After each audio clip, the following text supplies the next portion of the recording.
The Doctor. In the TARDIS. Next stop, everywhere.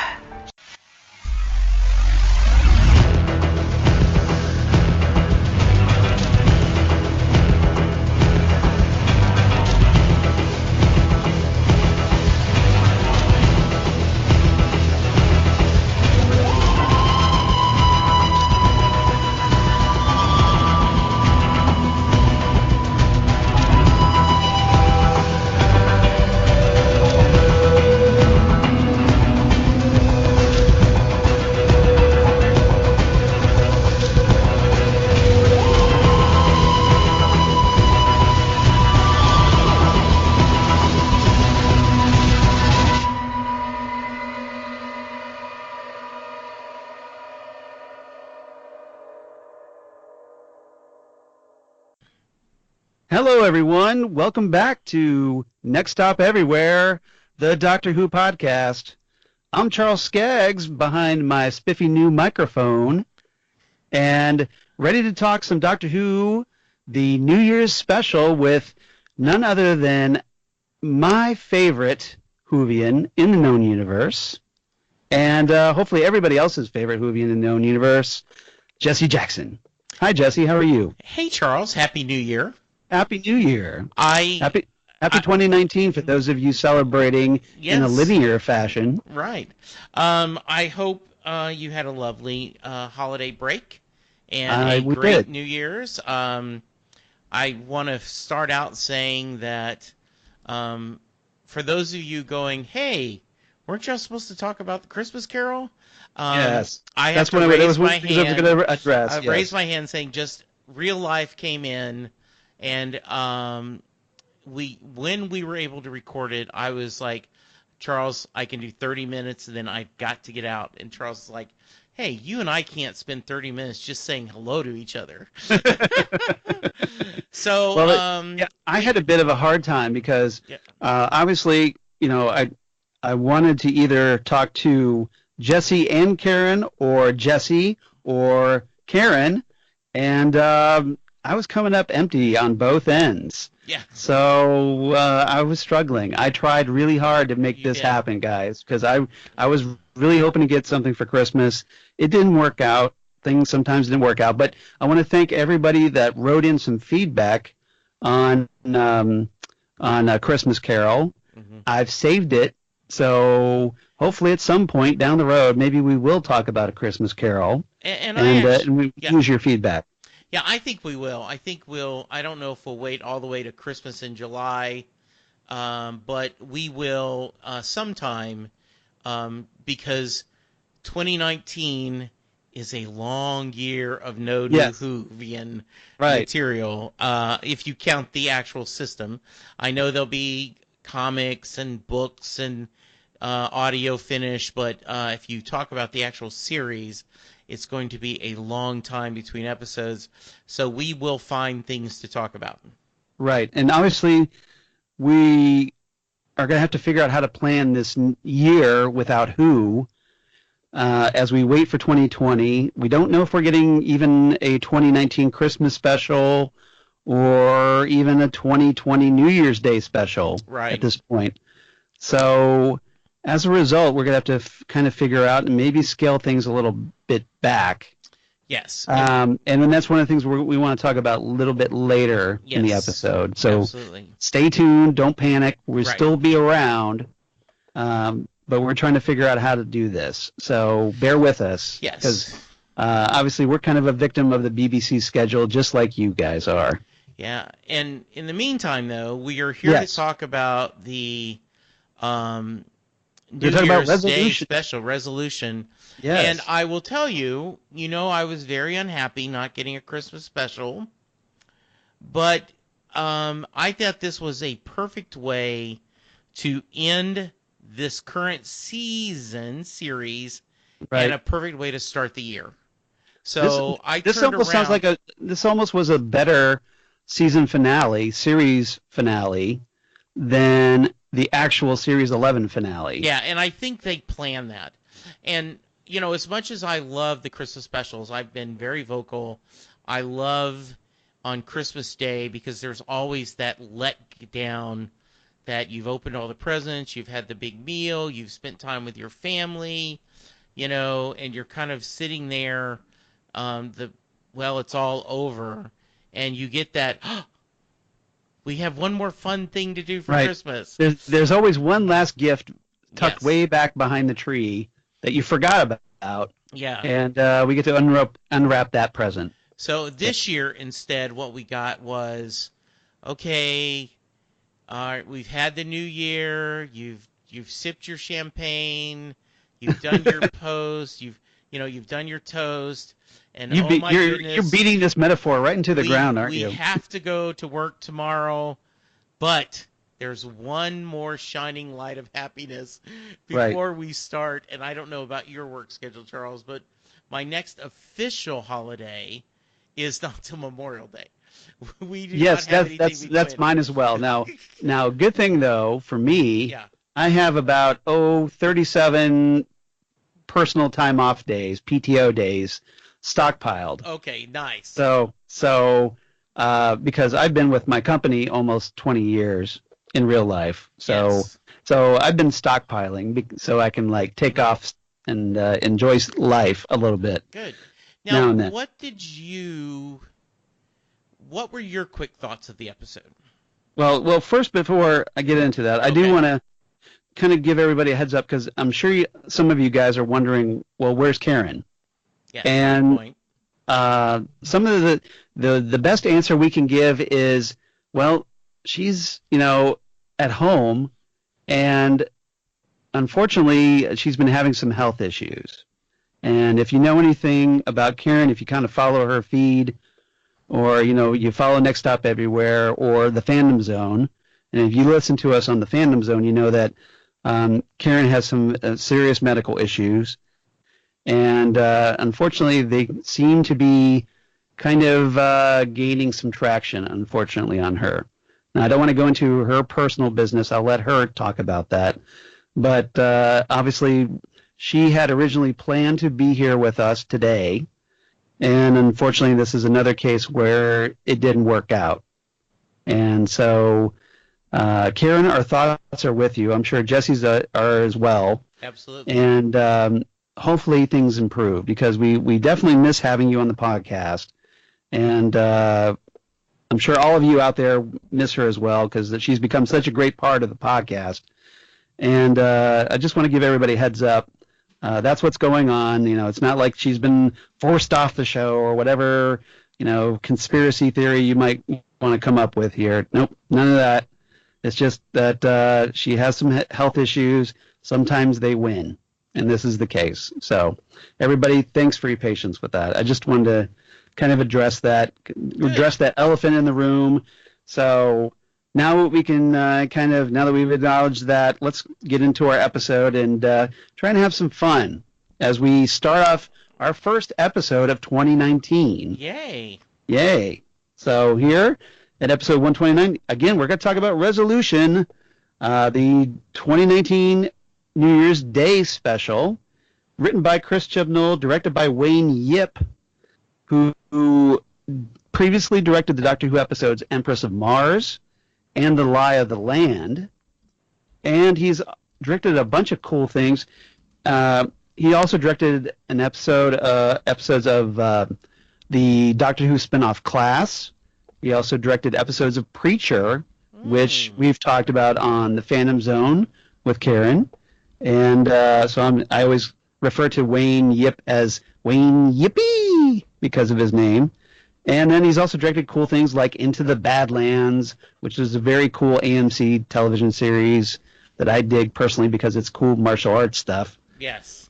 So a very cool director, obviously very action-oriented, and I think he does a good job here. Things move along nicely, and there's some good creepy moments in this one. Yeah, it's a really well-done episode. We'll get into specifics of why I think it, but as I said, this was a perfect way to end the season and to start the new year. I was already very much in favor of this new crew, the Doctor and her fam. And Right. this other adventure just continued to make me say, I love their interaction. I love the dynamic of the four. Do I have a few nitpicks? Sure. But it's all because I want more. Not that Right. I'm unhappy with anything I'm getting. I'm just greedy and want a bigger serving. Right. I think Yeah. this was now. Obviously, if you follow Doctor Who on the internet, you brave souls that follow Doctor Who on the internet, you know that a lot of the trolls that have been out there, just going after Doctor Who Series 11, going after Jodie Whittaker, going after Chris Chibnall. One of their main gripes has been that Series 11 didn't have any old monsters, Right. that no classic foes, we didn't get the Master, we didn't get the Daleks, we didn't get the Cybermen, Centaurans, Zygons, you name it. And this episode here, obviously we get the return of the Daleks, at least a Dalek, and with the hint of more Daleks in the process, and a bit of a fresh take on the Daleks in this episode, one that I really kind of liked. Yeah. It kind of made the Daleks more creepy again, which they haven't been in quite a while, and I really liked this. I really liked the fact that they were an actual physical threat to a lot of people, and just were generally all kinds of creepy. Yeah. So it made for a great Doctor Who story, I thought. Yeah, I think I read somewhere online, and I don't remember who said it, so I apologize in advance that I'm quoting you without giving the source, but Right. someone said that one Dalek is always more scary than a whole army of Daleks. Right. And I don't think they mean that literally, but It does seem that way, though. It doesn't- dramatically it's- wise, as story wise, it does seem like it's just a little bit more suspenseful when you've got that one Right. Dalek and kind of back and forth. So yeah, I just was really good to see this. It is a very interesting thing that one Dalek always seems to be more of a threat than like 1,000 of them at once for Right. whatever reason. It's like it's more formidable. Yeah. And I think that's because the writers have to kind of really think about how to make this one Dalek a threat to everybody, and as a result, it always seems to work better. I don't know why. This is in the modern era. This is kind of the second version where we've had just one Dalek, and both times it's been an incredible threat. Yeah. And much more effective than just a swarm of them, I thought. I agree. And we'll talk about that a little bit too. Yeah, absolutely. Yeah, there's a lot to unpack on this episode. Yeah. Now we do have some guest cast I want to run down really quickly. Please. First off, Daniel Adegboyega. I hope I got that right. Daniel Adegboyega. That's a mouthful. Mhm. He plays Aaron Sinclair, Ryan's dad, as the Doctor likes to refer to him, because she's not going to refer to him by his first name because, hey, he's been a bit of a jerk to Ryan and hasn't quite earned her acknowledgement of his and respect for his first name. So that is part of it. The other part is, I'm going to have a story because I always do. You always do. Yeah, Chris's first college roommate was from China. Okay. He and his twin brother attended school, and they did not room together because they knew they wouldn't work on their English if they shared a room together. They would just talk Chinese all the time, and so Mandarin. And so we got to be, and they it was Frank and Henry. They picked American names, and two great guys. We really liked them, but Right. they would call Chris CJ. And then, like everyone, they call Linda LJ, and I was Mr. Chris. Okay. And Why were you Mr. Chris? I did not know, and and that's what they would call. And they wouldn't call me Jesse. It was Mr. Chris, Mr. Chris. And I had a friend I worked with who was from China, and she was very confused. And then she came back afterwards and said, in China, the family name is said first. Right. So Chris Jackson, they thought of Chris as the family name. Oh, I get it. So they thought Chris was the Yes. They thought Chris was the surname. You're absolutely right. Yeah. Yeah. It's inverted for Chinese.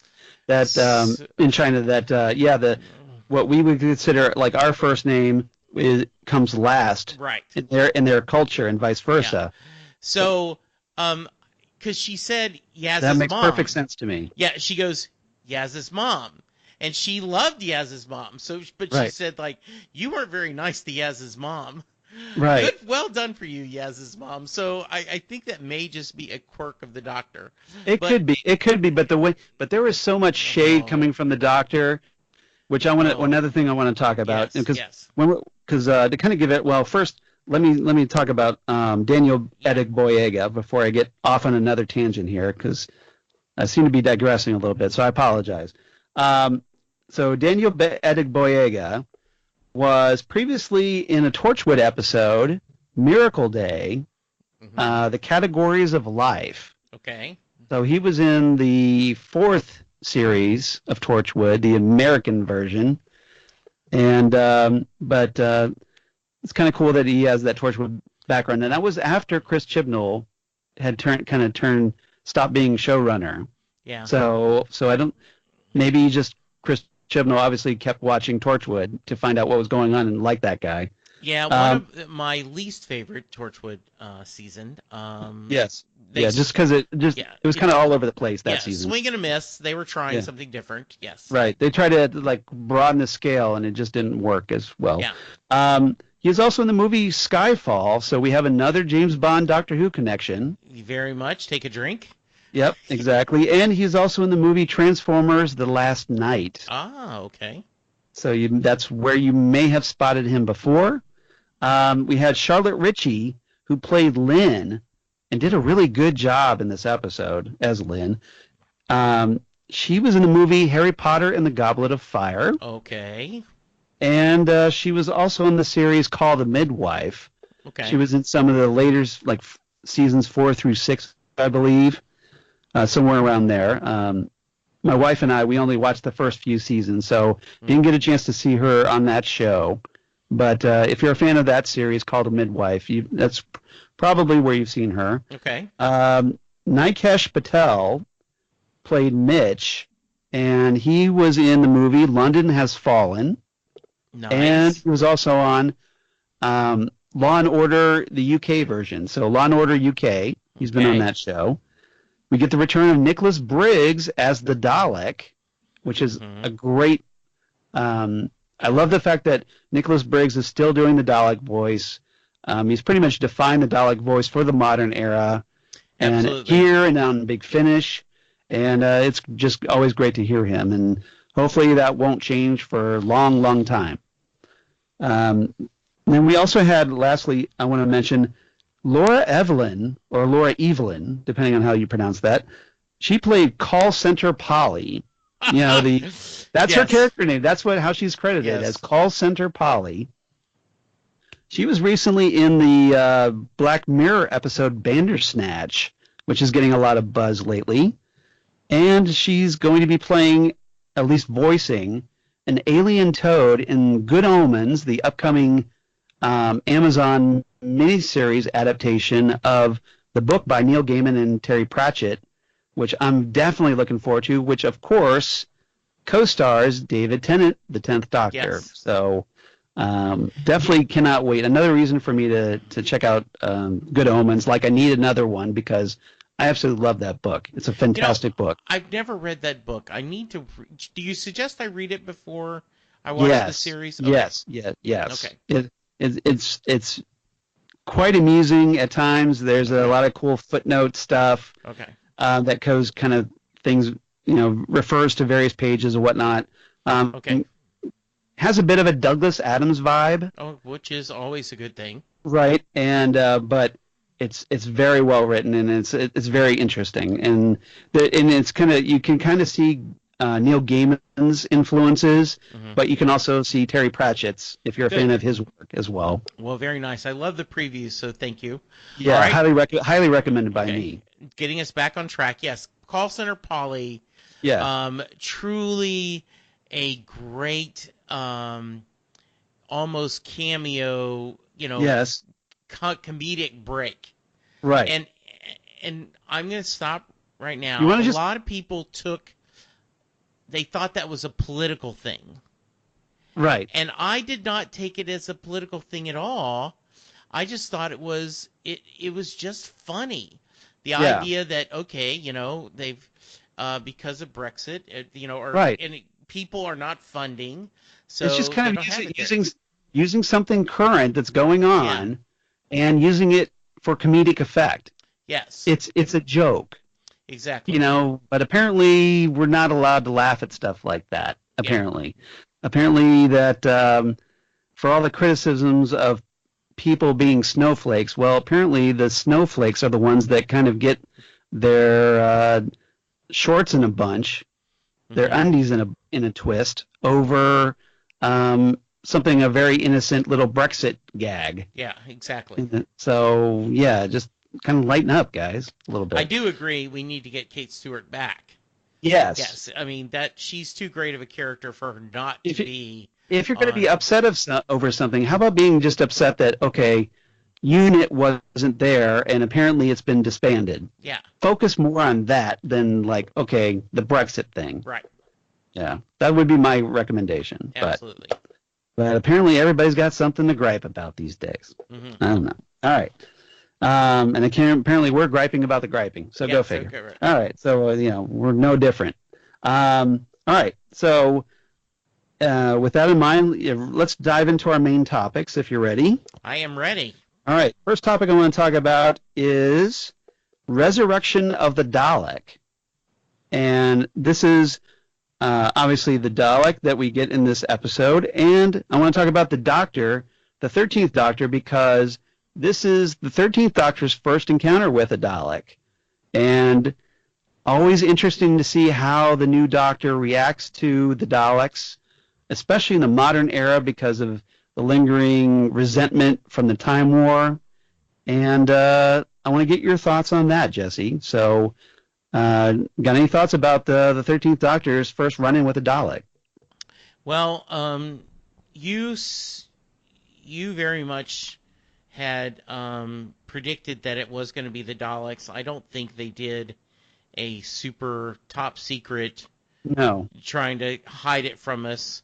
And I guess you could debate either way, like, they spoiled the surprise, but then you could complain if they had not told us in advance, maybe more people would have shown up, and watched the episode. So Right. I'm good either way. I loved watching Jodie interact. The way she was saying that, they are dangerous. She's saying, I always think I'm rid of them. It was just really good to see her. We'll talk more about, I guess, but the specific wrinkle this Dalek put in was really cool. Right. I was very, very happy with that this was not just it's the Dalek again. This was a new kind of Dalek. The setup at the very beginning, when they talk about how they had the three representatives, kind of were going to protect it, was a great premise. And Right. I would have liked to seen the modern descendants of that a little bit more, just to be involved in the story. But yeah, I was incredibly happy. And I've said that I was kind of bored with the Daleks. Yeah. Like I'm a little Dalek overflow. Right. I think having Did this kind of rekindle your interest? Yes, and I think having the whole series, not having classic monsters, kind of having that, and then the way it's a unique twink. Yeah. Tweak It's a on fresh it. twist. It's a fresh Yeah. twist. Yeah. It really made me happy. How about you? Yeah, I definitely agree. That opening you were talking about just now, I don't know about you, but the whole idea that they kind of chopped the Dalek up into thirds and then scattered it across the Earth. Did that remind you of a recent movie by any chance? Like a recent DC extended universe movie by any chance? Maybe, yes. Like maybe the Justice League movie where they kind of broke apart the mother boxes, or like separated the mother boxes. They didn't break apart, but Yeah. they scattered these three mother boxes in that movie to the four corners of the Yes. globe. Even though globe doesn't have corners, but hey, that's the idiom, right? Yeah. And so yeah, it just seems like, okay, Chris Chibnall watched Justice League and got the idea going, hey, okay, we'll just take a Dalek instead of a mother box, and we'll just kind of like have that scattered across the globe and buried, and then all of a sudden here in the modern day it gets found and causes trouble. I did not think of that. Now that you brought it up, I did. I just thought it was a really cool way to show what was going on and how dangerous it was. Right. And how this took them so, it took them a lot of work to defeat this creature. And Yeah. I just thought it was very cool. Yeah, it also has kind of like a classic sci-fi vibe to it. Yes. If you watch like movies like Invasion of the Body Snatchers or The Thing, this was definitely in that wheelhouse. Yes, I agree. Now, and I want to talk about Lynn and Mitch in the second subject. Okay. Or second segment, I should say. But the idea, I love the idea that this Dalek now can pilot humans. If it's out of its casing, it can actually like kind of drive humans around until it can like build a new casing for itself. Because obviously humans don't have guns or whatnot, and this is kind of definitely a different twist than what Stephen Moffat did by creating these kind of like human Dalek hybrids. Yeah, that had like eye stalks popping out of their foreheads. Yeah. This is just more like mind control, and it was used to great effect in this story, I thought. I loved this. That it brings back the tripod series that I loved as a kid. A little bit of Babylon 5, the Keeper that's on. Yes, on Londo Mollari, yeah. It's just a skeevy thought. Yeah, it's a familiar situation, but really, really well done, and makes the Dalek seem so creepy when she walks out, and seems to be okay. Then she gets home, and then when she takes off her shirt, you see that. Yeah, you're talking about Lynn. Yeah. Yeah, you're like, oh my goodness. I was very worried about Lynn the whole series. Right. The whole episode. I just thought that was perfect. Yeah. One of the shots I liked, because obviously when they were in the sewer, and the Khaled mutant, which is essentially what the kind of the tentacled blob thing that's inside a Dalek casing is. It's a Khaled mutant, and it was on the wall, and it looked kind of like an octopus or some form of squid on the wall with its eye like peering out, and it was almost like I was watching the episode of the X-Files, and just thought that was really cool, and definitely enhanced that creepy vibe. So then suddenly, of course, when Lynn kind of suddenly makes this abrupt exit, I'm thinking, oh, something's up with her. Yes. And obviously this is what happened. But but obviously when he was driving her, like it was funny because the Dalek is driving Lynn, who's driving a car, and I thought that was interesting. Yeah, and faster. Right. I can exactly. read your brain. I can read your mind. This is and the it sound had this is little not dialogue salvation. where Nicholas Briggs's Dalek voice is talking to her and controlling her, and it just had this real menacing, like, you know, she's powerless against this thing, and I really dug that. I thought it was very cool, and credits to Chibnall for coming up with that execution. I think. I thought it was. I know it's been a while since we've had a really good Dalek story, but this fresh approach and making the Daleks more formidable and more frightening definitely worked for me. Absolutely. Now, one of the other things, obviously, with the Doctor, it was very cool to see Jodie Whittaker get her big, like, you know, look, Dalek, the Earth is protected. I'm behind, you know, like, I'm here. I'm between you and the planet, and you know, I'm coming for you. She got her "I'm coming for you" Dalek or Lynn or whatever, and so that was very, like, kind of like a nice nod to the Doctor telling Rose that he was coming for her, I thought, and I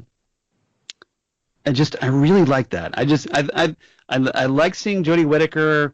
One of the other chief criticisms has been that she hasn't been assertive enough, which I find kind of silly. She has been. So here she is. She's assertive. So, you know, critics, you're going to have to find something new to gripe about because, well, hey, we got a classic monster and we got the Doctor being assertive. So, so I'm not sure what your problem is right now. Yeah, and not to steal perhaps one of your lines, but when she's talking to Mitch and she says, Lynn and that creature, they're together, you mean it's holding her hostage? I think it's crueler than that. I think he's using her to move around. Right. And the Doctor says, I learned to think like a Dalek a long time ago. I went, you know, I shuddered because that's so scary. You know how the Daleks think. And so, great stuff. Yeah, I thought so too.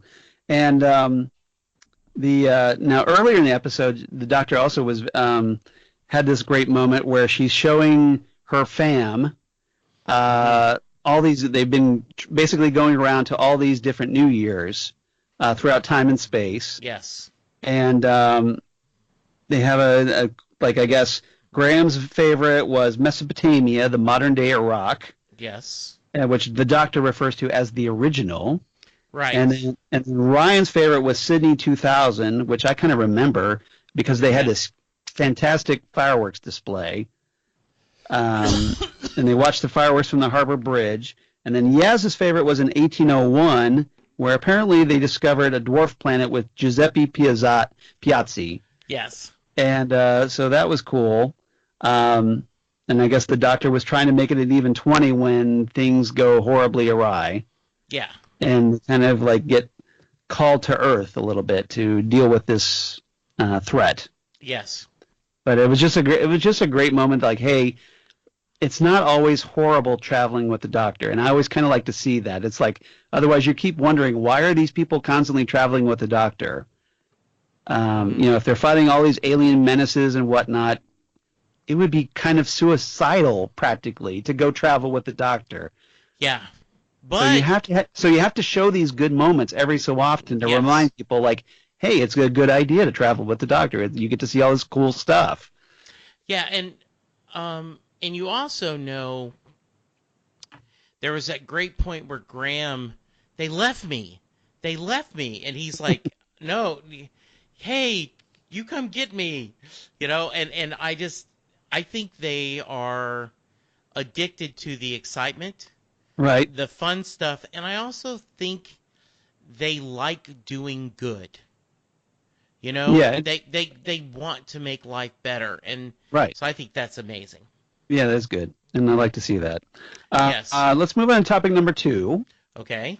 I'm going to call this segment "The Chase," which is a reference to another classic Doctor Who Dalek story, which is the theme for this week. Right. That's from the William Hartnell era. Okay. The 16th story, I believe, of Doctor Who.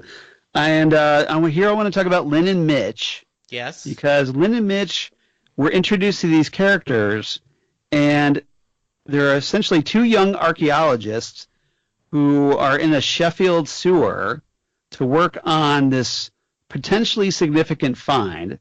And I guess that they have kind of a crush on each other. They're starting to kind of get a little, like, they share their first kiss at midnight, and then obviously things go horribly, horribly wrong because, hey, it's Doctor Who, and wackiness ensues. So, but what I found interesting about these characters, and I kind of want to get your thoughts on this, is that these two characters almost seem like potential companions. Yes. And there are certain points, I mean, Lynn somehow escapes the Dalek. She doesn't die. I was so worried. And I like the chemistry. So I want to get your thoughts on, like, what do you think about these characters as potential companions? I am so in. I totally agree. I was so worried that we would the Kerblam. Kerblam.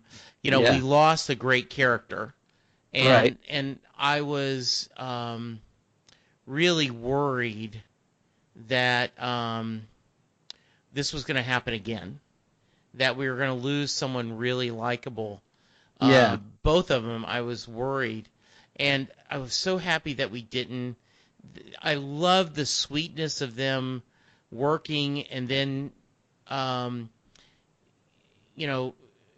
Mitch kind of going, are we going to talk about it?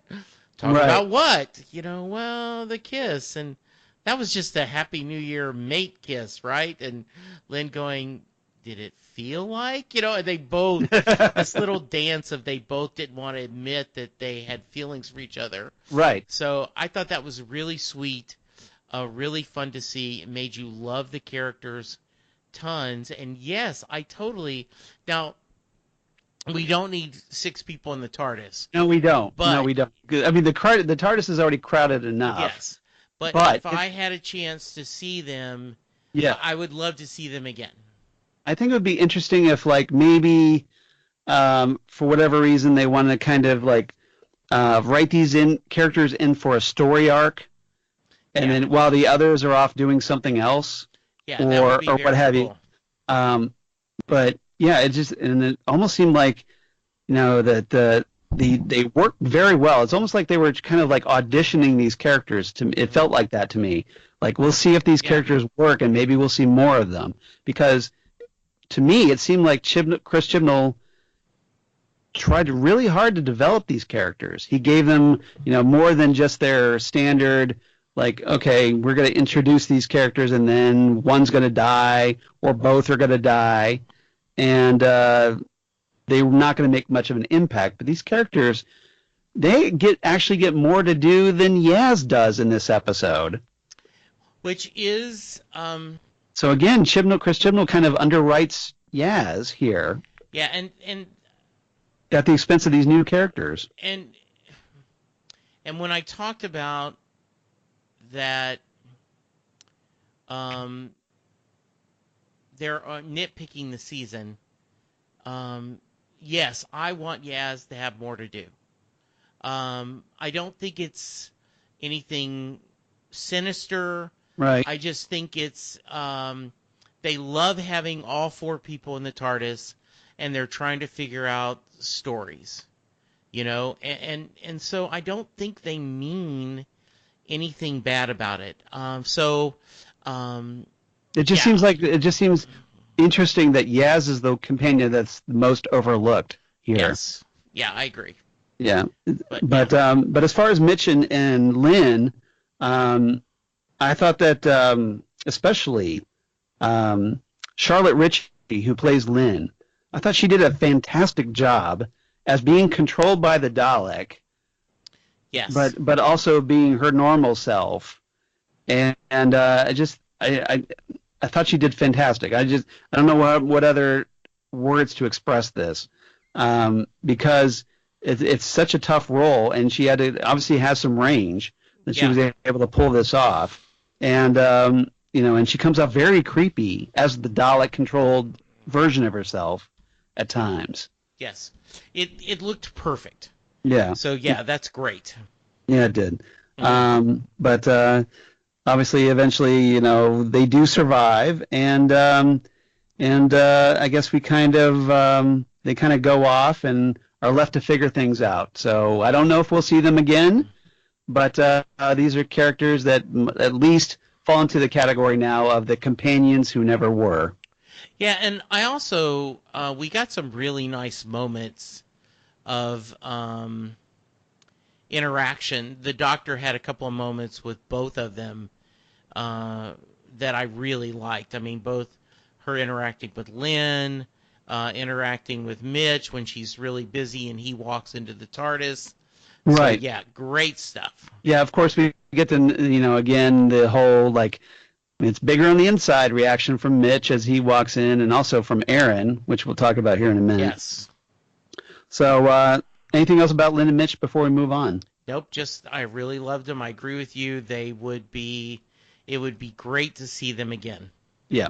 All right. So who knows if we will, but if not, at least they were good in this episode, I thought. All right. And I think that's what you want. I think if you have the chance to be in a Doctor Who episode and you don't get killed, you want to be likable enough that fandom says, I'd like to see him again. Yes. Yeah. I agree. Or maybe some year down the road they'll end up on Big Finish or something. Yeah, absolutely. Making their return there. All right. Third and final topic this week: the parting of the ways. Okay.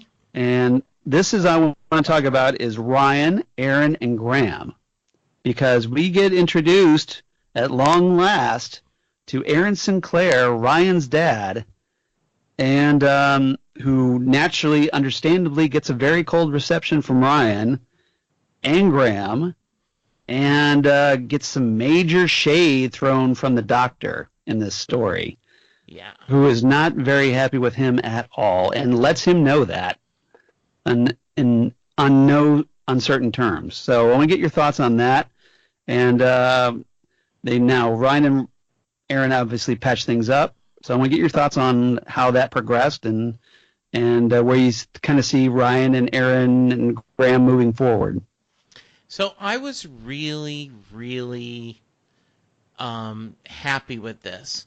The scene where Ryan cuts his father off and explains, no, this is what I want to hear from you, and tells him, was a great moment, because I think all of us have wanted to say something like that. I remember a great scene from West Wing years ago where Martin Sheen as President Bartlett finds out that one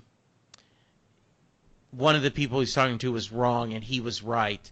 And he points to him and goes, no, you just need to stand there in your wrongness. Right. And just sit there for a minute. So I loved that he got to tell him. And I also like the idea that Graham, yes, was protective of Ryan, but he also took some time to talk about, to kind of soothe him. He goes, here's this box. This is all my stuff. Yes.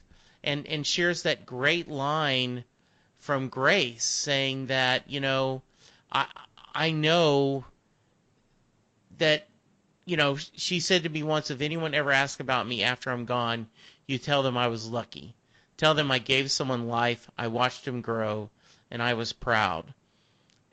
That's a beautiful thing that Ryan didn't have to share.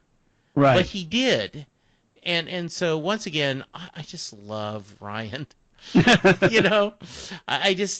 just been wonderful. Yeah, and obviously he's had some understandably awkward feelings and whatnot because of losing his Gran and Yeah. his awkward relationship with Graham and this estrangement from his father. Now, toward the end of the episode, they worked things out. Yes. Because there's the whole sequence where the Doctor essentially is trying to get rid of the Dalek, and it ends up affixing itself to Aaron. So they take it to like that the Dalek is basically using Aaron as a hostage, going, look, take me to the Dalek fleet or I'm going to kill him. And the Doctor's trying to save his life, takes him into space, but to where they're not to the Dalek fleet, but this kind of supernova-like sun opens the doors with the idea of getting the Dalek out the door. But in the process, it looks very precariously for a moment there that the Dalek is going to take Aaron out with him. And this kind of like obviously forces Ryan, I think, to kind of address his resentment like in a second and try to get over that, because he tells his father and tells the Dalek, like, look, Dad, I love you.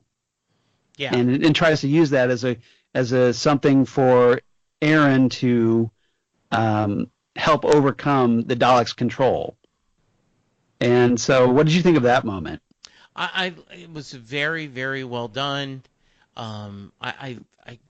Very powerful. Very powerful stuff. Ryan has had really a great season, and I think I posted. Well, in fact, I know I did. TV Line had him the, MVP character of the week, Right. and I shared that on our Facebook page because what a great job he did. He's been good all season, and it's just been. I love it. I just have been. There is nothing not to love about this. Right. Yeah. And Graham, obviously, who some have argued, and we've argued, that he's probably the MVP of the season. Yes. Of Series 11. He obviously kind of feels bitter toward Aaron because he feels protective of Ryan, and he knows how much Aaron's absence, especially at Grace's funeral, hurt Ryan. Mm-hmm. And also, made Graham angry because, hey, you couldn't be bothered to show up for your mom's funeral. Yeah, and the Doctor calls him out too, and saying, he needed you there. You should have been there. Right. So yeah, perfect. Yeah. Yeah, and just there's just a lot of shade from her. She gets right up in his grill. She does. And just really lays into him a little bit that, like, hey, look, I don't like you. I don't like what you did to Ryan. And it was good to see, because the Doctor was always fun to watch when she or he takes the moral high ground. Right. And lays into basically how she feels how people should be treated. Yeah, absolutely. I agree. Yeah. And then Graham, one of the great moments I loved with Graham was where he's kind of like smugly almost telling Aaron, well, hey, it also travels in time. Yeah. And just just being very like look well, at hey, me. this is what we've been doing. You weren't there part of it because, hey, you were off feeling sorry for yourself or whatever and selling microwaves. And, well, we've been traveling time and space. And I thought there was kind of well, see what you're missing out on with not being involved in Ryan's life. What I also liked is Ryan's dad, Aaron, going, this really is a good microwave and an oven, but just the way I talk about it sounds like, I'm trying to scam them. Right. I thought that was a really honest moment. So, yeah, that was... And speaking of that microwave, now, did you get the feeling that that was essentially Chekhov's microwave? With the Yes. moment it was introduced, like, we're going to see this. For those who aren't aware of this, Chekhov's gun is the principle that, or the literary device that says that, okay, we're going to introduce. The only reason we're introducing this is because we're going to use it later on in the story. Yeah, close to it, if you see a gun in the first act, Right. someone needs to have been shot in the third act. Right. Otherwise, why are you introducing? Exactly. Yes. And so I actually thought that the stove oven was the reason why, because when he comes into the TARDIS, that's when kind of communication all breaks down. Right. So I was blaming that at first. I was like, oh, okay, something on this screwed things up, but I was wrong. Yeah, But I wasn't sure how they're going to use that microwave until Aaron brings it aboard the TARDIS. Yeah. And I'm thinking, oh, okay, they're going to use this to deal with the Dalek. Yeah. Okay. So that was good. Yep. All right. Anything else about Ryan, Aaron, and Graham in this episode? No, I can't think of anything. Like I said, I thought this was a,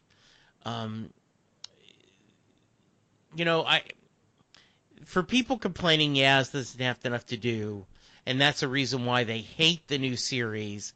I think you can want Yaz to get more time and still like the series. Right. I don't think it's a... I think there's the legitimate criticisms about the series. Yeah, and that's, we've talked about that. Right. It's okay if you wanted more classic monsters, or you wanted more of you like the Doctor when there is a season-long arc. Maybe you like more two-part stories. Maybe you want a little more danger. But regardless, that doesn't mean this isn't bad. And that's where I get angry. Right. Mm-hmm. And I think a lot of people expect the show to be written just for them. Yes. For whatever reason, like, okay, you're making this for me, and you're not giving me what I want to see. Yes. It's like, well, there are thousands and thousands of Doctor Who fans out there. Yes. And Chris Chibnall has to kind of write for all of them and try to keep the majority happy. Whether he is or not, that's open to debate. I'll give you that. But, the thing is, though, he's writing Doctor Who Plus. He's also trying to keep his BBC bosses happy and try to keep the ratings up. And he's also trying to tell the story that he, as a creator, wants to tell. So there's a lot of stuff in play, and maybe it's not always going to be what you want to see. So I guess you have to try to keep an open mind, and that's all personally I can ask, and I'm sure that's all Chibnall can ask, is that he hopes you like it, and if not, hopefully you'll like the next episode, right, and so on. So anything else about this episode before we move on? Nope. I was very happy with it. All right, and was, like I said, just a great way to end the series, the season. Yeah. Okay, so do you have any favorite lines of the episode? I have a couple. Okay, go for it. When Yaz says it's complicated, and the Doctor says, "Dads are," so I heard.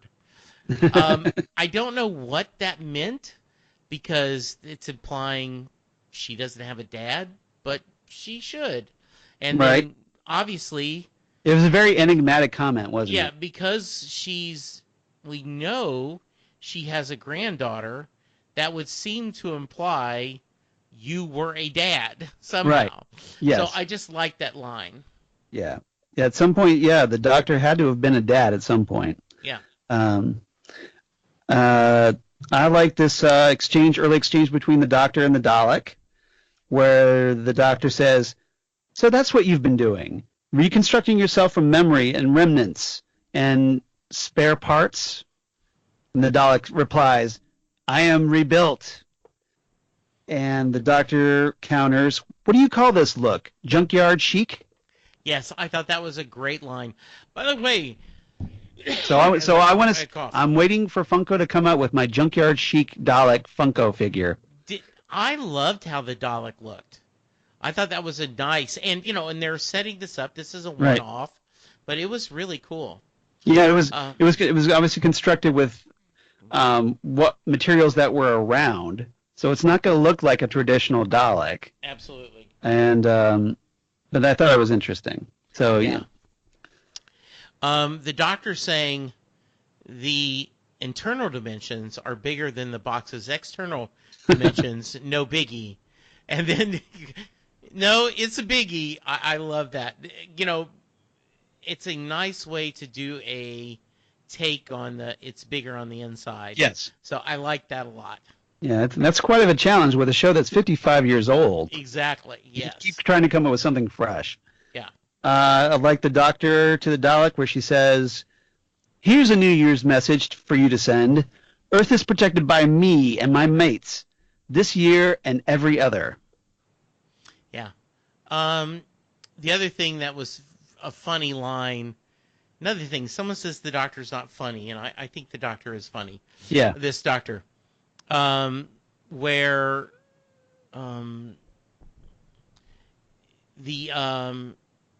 they are sitting there and she's worried. They're kind of in the TARDIS, and they say that I'm not feeling well, and she goes, "I'm not surprised. You will for a while, but you kept fighting it. Thank you. Take these. 3 a minute for 4 minutes. Don't take with alcohol. You'll grow an extra head." That was an embarrassing party. Right. Yeah, that's definitely one of those, like, if you saw the TV commercial where it had like lists all the like horrible side effects. Yes, exactly. Like, that's exactly what it sounded like. Like, Good.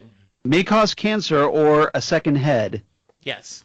But I like another exchange between the Dalek and the Doctor where she goes, or the Dalek goes, "Humanity will surrender. Dalek invasion fleet will be summoned.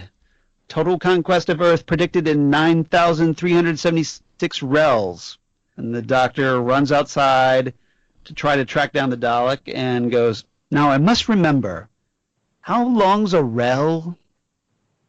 Yes, I thought that was nice too. So apparently in this incarnation she's forgotten how long a rel is, which is roughly 1.5 seconds or 1.2 seconds, I think, somewhere in there. Yes, absolutely. Do you have any other quotes? I think I might have one more. All right. Where family isn't just about DNA, Aaron, or a name. It's about what you do, and you haven't done enough. I really like that. I thought that was really well done. Yep. And the kind of a flip side of that, I have a quote another quote from the Doctor to Aaron, where the Doctor goes, "Oh, you're good, Ryan's dad. You're almost making up for your parenting deficit." Yes, I like that a lot. So just the kind of shade that she's throwing again on Ryan's dad. Yes. Any others? Or is that it? Okay, I got one more. Okay. Where it's the end of the episode, and the Doctor says to everyone, "Come on then, you lot, places to go." And Yaz asks, "When you say places to go, where are you thinking? Where to next?" And the Doctor replies, "I was thinking everywhere." As in, next stop, everywhere. Did you smile when you heard that? I just laughed at that. Yes, I was just yeah, like, I "Oh, did that's too. perfect." So yeah. Yes, it is. And then when the Doctor Who BBC America account on Twitter posted that GIF of the Doctor saying "everywhere" or whatever, and I was like, "That's a great name for a podcast and all that." And Absolutely. Next Stop Everywhere. Tweeted that from the Next Stop Everywhere account. So I saw that. I was like it. Very nice. Yeah, I was like, "Hey, they're giving Next Stop Everywhere a shout out." That's all cool. right. So what's your rating? I was gonna let you go first. Okay. All right, I'll go first. I give this one 8.5 creepy Khaled mutants. So I liked it a little bit more than you. I'm Okay. giving it 9 out of 10 intruder alert doorbells. Right. Yeah, that was a Almost good moment when the Doctor's yeah. freaking out, like Is that she my hears a intruder doorbell. alert, She's or like, is "Is that that an yours?" intruder alert?" Yeah. And then I almost thought about broken parlor chairs. Yeah. Because she's like, well, if you're going to have the chair there, it's in my living room. Oh, that was And perfect. then she kind of like, she says to something of it like Graham's upset about the chair being crushed or whatever, and she's like, Yeah. "Well, if you do leave chairs there, you're Yes. like that's your fault for leaving that chair there." I thought it was good. Absolutely. All right, really quickly, I do have a quick reverse the polarity segment. Please. You probably can guess where this one's going to go. Okay. So we're going to go back to 2005 as we reverse the polarity of the neutron flow. To episode 6 from series 1 of the revived Doctor Who with Dalek. Okay. Written by Robert Shearman. And of course, this one where the group arrives in a massive underground bunker near Salt Lake City, Utah, where my in-laws reside. And in 2012, and the Ninth Doctor and Rose are drawn there by a distress signal being transmitted from the bunker. Well, there's all kinds of alien artifacts and whatnot, and they've run across this guy named Henry Van Staten, the owner of the collection.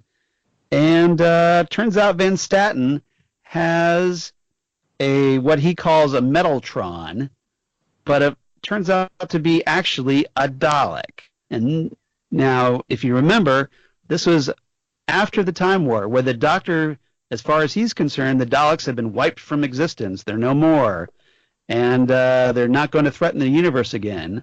Mm-hmm. Well, here's a Dalek, and the Ninth Doctor is not very happy about it.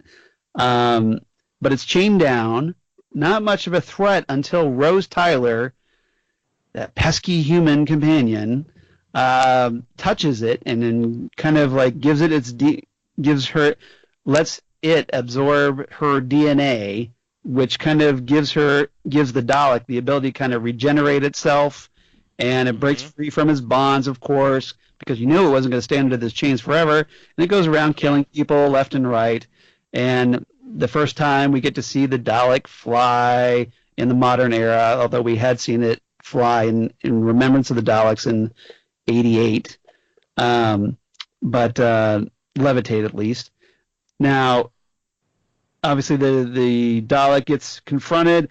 It has all these new emotions, though, as a result of touching Rose, and finds itself repulsed by its own existence, and kind of it asks Rose to essentially order it to self-destruct.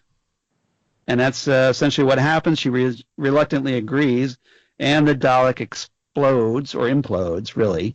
And that's pretty much it for that Dalek. Until later, of course, in that same season when they return in the end of Bad Wolf. So, yeah. But very cool, a very cool story where you get to see just one Dalek causing a lot of damage, a lot of death, and look very formidable. So if you enjoyed seeing one Dalek do that here in Resolution, definitely go back to Series 1 and check out Dalek. Good, okay. Very nice. All right, and we do have some feedback. Thankfully, some people have written in. Some wrote in before, but yes. I also put it out there, put the feelers out on the Twitter, and got some feedback as well. So we got quite a bit here. Well, I have Holly's. Okay, you want to read Holly's? Yeah, it says, "Hey all, wishing you all a very happy New Year. What an episode! I know that they said at the beginning of the year that no old enemies would return, and we get to see the Daleks with some modifications. Unit being disbanded was a bit of a surprise. Hopefully that won't last too long, and also explains why it was so easy for Lynn to get into the Black Archive." Yeah, we forgot to talk about that, but that was very interesting, I thought. Yeah. "Still out on Aaron. Loved how the whole crew were productive of Ryan when Aaron showed up. I really wish that BBC America would stop with the little teasers of what's to come." Right? Yeah. I'm really so can take you out of the stories. No end. Yeah, I don't think it makes any sense. You know what else it bothers me about that as I stop is if you're flipping through the commercials, you go, oh, the show's back on. No, Right. it's not. Yeah. Not too much else to say. We'll have to check out the 13th Doctor books and comics to get my 13th Doctor fix until 2020. I'll wrap it up here. Holly from Wisconsin. Thank you as always, Holly. Yep. Thank you, Holly. Always great to hear from you. And I'm right there with you. I got my 13th Doctor books and the Doctor Who, the 13th Doctor comic book series from Titan Comics that I'm reading as well. So I'm right there with you. Good. All right. Now I also have, let's see, we have some feedback from David K. Proctor, who wrote in previously about the season finale, the Battle of Ravskor Avkolos. Okay. But he wrote in a little late after we had already recorded it, so I kind of want to catch up with him. So David writes in, this is back on December 13th, which shows you it's been a while. He says, all hail the Doctor Who triumvirate of Next Stop Everywhere boasts. Good to have the TARDIS full again. And definitely agree. It's always great to have when we're all here. And hopefully Karen will be joining us soon. He says, I know there are a lot of negative Nellies out there. Thanks for being positive. You're very welcome. We try hard. Yes. It's not easy in this environment, but we try our best. I enjoyed the season, the TV season and the podcast season. Keep up the good work. Well, thank you, David. Yes. Not every show can be as good as every other show. I saw nothing about this season that was poor. Sometimes one gets tired of the same old characters and plots. I could have used a little of the familiar, and I don't really like the Crystal TARDIS. That being said, I thought this was a great season, and my wife has started watching. Bonus. Yay. Yep. Always good when you get the spouses involved, isn't it? Makes life a lot easier. Perhaps we could continue to renee a half-century plus old show so it continues. I think maybe to renew. Yes. That's probably what he's tried to say there, but probably autocorrect, Shakes Fist autocorrect. Yes. My idea is a season-long story arc similar to Star Trek Discovery. This is another show that has endured in spite of major changes. I don't want a 10-part story, but a theme, kind of like The Key to Time, that links fully. Yeah, it'd kind of be interesting to have a themed season again, wouldn't it? It would be. A family reunion story with Susan, Jenny, and River get together. Throw in Missy or her next regeneration and a no-miss scenario. Maybe a new Time Lord duo is discovered hiding on Earth in the guise of a spy and gadget maker, James Bond and Q. My fan fiction, fantasy in another franchise needing constant renewal. Creativity is the spice of life. When your fictional life lasts thousands and thousands of years and your TV life lasts 55 years, you have to spice it up. Let's do this. Thank you, David K. Proctor. Nice. Thank you, David. Always good to hear from you. And Absolutely. Lastly, we just got some recent feedback today from Paul from Australia. Paul Beck writes in. Yeah, sadly, Paul sent us this really cool audio feedback but that was for A Christmas Carol. And he didn't record that. And he had like some of his audios from his wife that we didn't get. So, Paul, we did get that. And I'm sorry we didn't get to play it because that would have been very cool. Yeah, we're working on catching up. We already shared, and so we will work on catching that up. Yeah. So we'll just kind of like keep that in the meantime, and hopefully we'll find a good time to put that out. Absolutely. So it hasn't gone unnoticed. Hi, Jesse. Hi, Charles, Jesse, and Karen, Paul writes. Wow, what a great episode. One of those ones that grabs you from the beginning and hurtles you to the ending. Really enjoyed it. Yeah, I definitely like the pacing on this one. It is definitely true that Dalek stories are more effective when there is only one in the story struggling for survival. This Dalek scout was a great idea as we watched it trying to put itself back together by building a new shell. Just loved it. Mm-hmm. We also got great character development again for Ryan especially. The only character to miss out again was Yaz. I still think Graham is the MVP of the new series. Well, that's kind of where we are thinking as well. As for the beginning of the episode, I'm still curious how those armies defeated the scout in the first place. It must have been a hell of a battle. Yeah, Absolutely. it kind of would have been curious to see that, and a little bit of that at least. Maybe not obviously the whole episode, but just maybe like 5-10 minutes of that would have been pretty nice. Absolutely. Sending you all my kindest regards, Paul. P.S. It is definitely going to be a long way to the next series, but I'm sure you guys and gal have a plan to fill in that time. And he puts a little like watch emoji with question mark, smiley face. So Paul is obviously wanting to know where we're going next to Next Stop Everywhere now that Series 11 is officially in the books, and so is the New Year's Day special. So we've talked about this a little bit, even right before this episode. We did. And now, Jesse, do you want to talk a little bit about what your plans are first before we get into it? Yeah, so I've got some stuff going on personally, nothing major, no health issues with myself, but just a few family things that's going on. So it's going to be a little more difficult for me to record every week, especially since we do not have a new episode coming every week. Charles has been nice enough to say, hey, do what you got to do. We have already talked.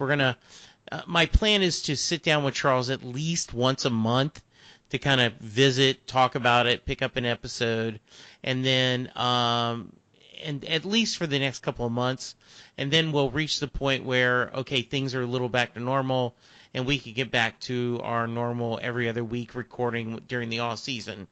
But Charles, you are going to try and fill in some more stuff, correct? Yes, and now obviously I could talk about Doctor Who all day, if you know me. Yes. It's my religion, it's my life. So unfortunately for all of you, I'm not going anywhere. And we're glad. But obviously with Jesse not being here all the time, that's going to leave some gaps. And I would love it if Karen could help fill in those gaps, but unfortunately with her health issues, I don't know if that's going to be happening on a regular basis. So I'm kind of stuck, and I'm kind of hoping that I can round up some co-hosts to kind of help fill in those gaps as needed. I'm apparently going to be having to kind of coordinate this with when Jesse's available and feeling up to recording, and when Karen's feeling a little bit healthy, and if not, then I'm going to need somebody. So it's going to be a little sporadic. I'm going to try really hard to keep these episodes out on a regular basis, at least a bi-weekly basis. That's my goal, to at least do a bi-weekly.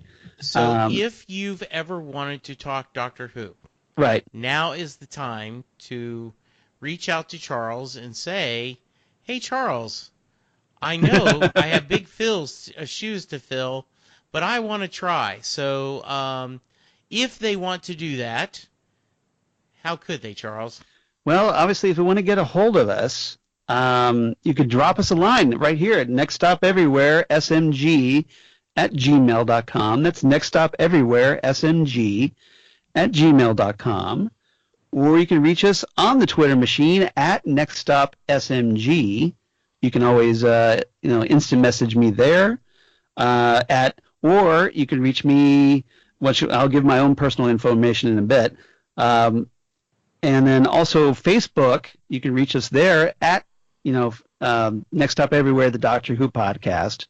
So that's 3 places right there. You could reach out if you'd like to kind of do the little podcasting thing, and you have Skype, and you feel confident that you can talk about an episode for an hour, and we'll go from there. Absolutely.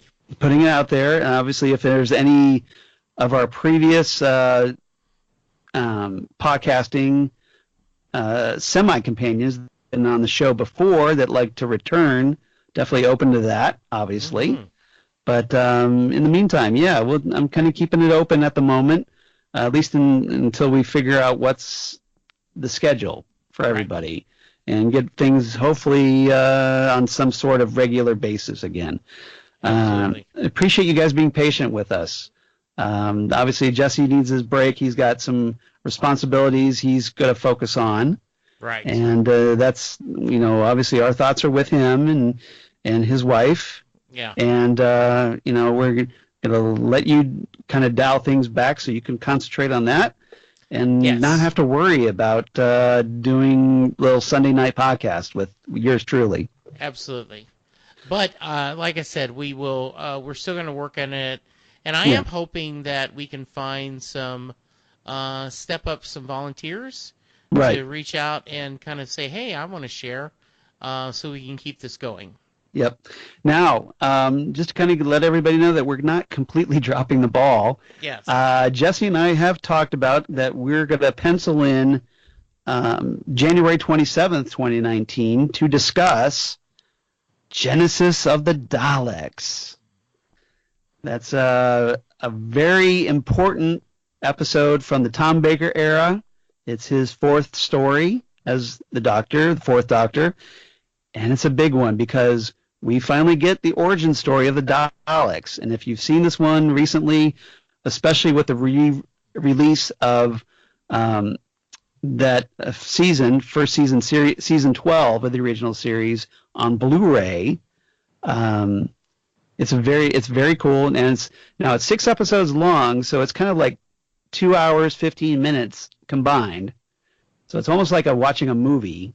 Right. This one, but it's definitely worth it because you get the introduction of Davros for the first time, you get the origin, and you get probably one of Doctor Who's most important moments where the fourth Doctor holds two wires together and has the ability to just touch them and wipe the Daleks out forever.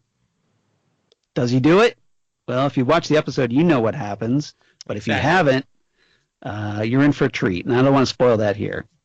Yes. So check that out.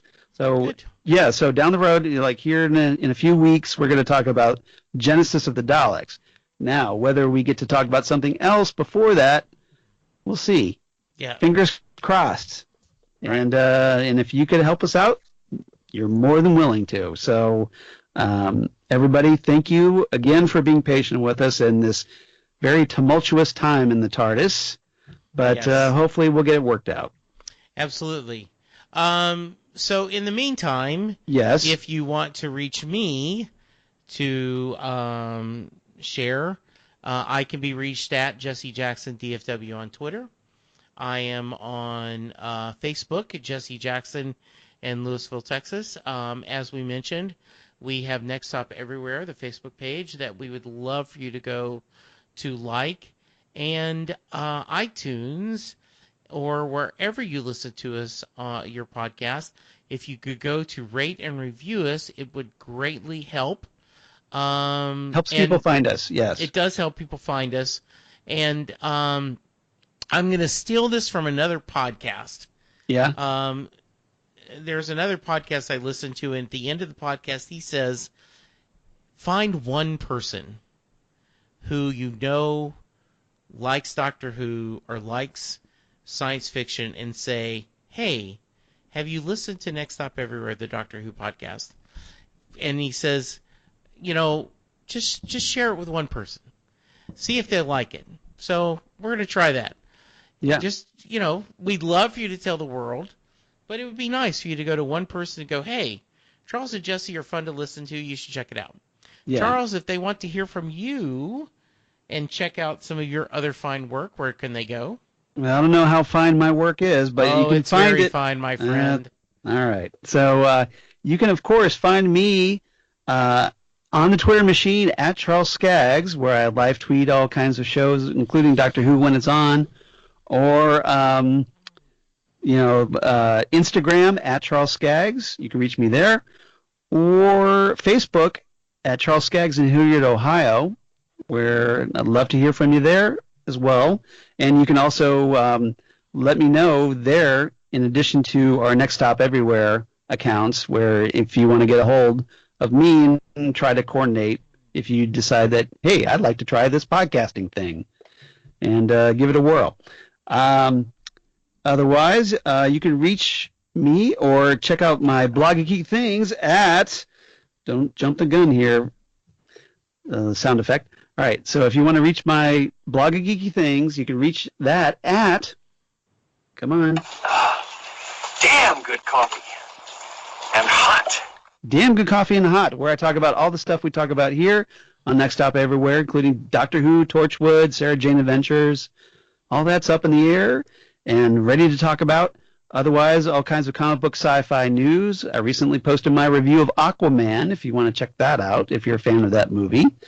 We'd love that. And news of my other podcasts I do for Southgate Media, including the Phantom Zone podcast that I do with Karen, and Titan Talk, the Titans podcast that I do with you, Jesse, where we talk about we just finished wrapping up the Titans TV series. We're getting ready to talk about Young Justice, and in February, Doom Patrol, which I can't wait to talk about. And then also Ghostwood, the Twin Peaks podcast they do with Zan Sprouse, wife of comic book artist Chris Sprouse, where we talk about all things Twin Peaks, David Lynch, etc., etc. Good. All right. Yeah. All right. Very nice. So everybody, hopefully we'll come back with another episode here shortly after this. Yeah. But if nothing else, we'll be back around the end of January with Genesis of the Daleks. Absolutely. So check that out. It's a very cool story, and I hope to hear from some of you out there as I try to round up some co-hosts. And Karen, our thoughts are with you as always, and hopefully I'd love to be able to record with you. So hope you're feeling better, and hopefully you can join us back here at Next Stop Everywhere.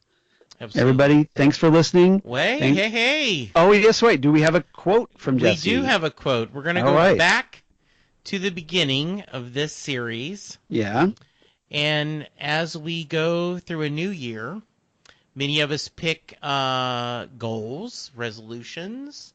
That's a great name for things. Episode. Oh. Yes. And I wanted to end with, we are all capable of the most incredible change. We can evolve while still staying true to who we are. We can honor who we've been and choose who we want to be next. Now's your chance. How about it?